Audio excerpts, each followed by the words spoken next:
If you're talking about all the migrating birds that cross over Israel twice a year, it would be something like 700 million birds, which is a lot, 2 times a year.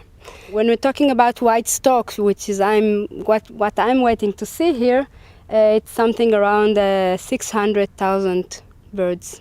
When you see a pack of storks, even if it's small or very, very big, you see this mass of birds that are going up.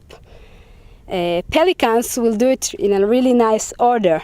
Storks will do it in all kinds of direction as they go up.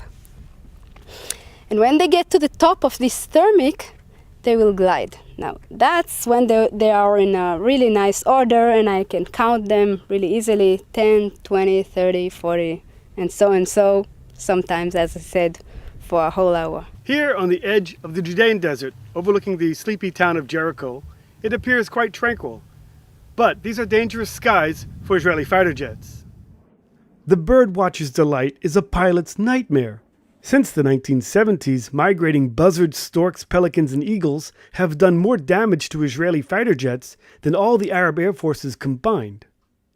The problem derives from Israel's unique geographical and political predicament.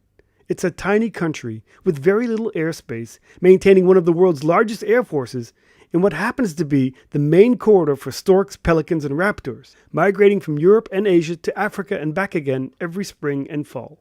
It's very hard for the pilot to see a bird coming. It's a very small thing. The plane is flying really, really fast. And as it comes into a bird, the impact of the hit of the bird would be a lot of times bigger than it really is because of the velocity. And it will crash, yeah. And it happens. And it's one of the things that really frightened our pilots the most, okay? More than any other big enemy.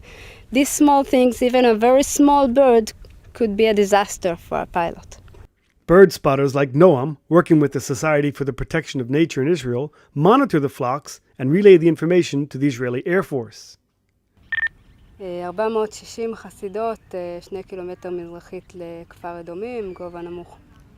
תודה, איזה כיוון? דרום מערב. I saw 2 F-16 flying really, really low in this area. They practice exactly this kind of flight in these areas, and it was really dangerous. Working with bird watchers and using radar to track the flocks, the Air Force has been able to reduce jet-bird collisions. There are still cracked wings, destroyed engines, and worse, but it's been over a dozen years since the last aircraft crashed due to a bird hit. Sometimes you find yourself standing for more than an hour and count storks. They don't stop coming. I'm jealous. I'm jealous on the ability to fly, ability to glide.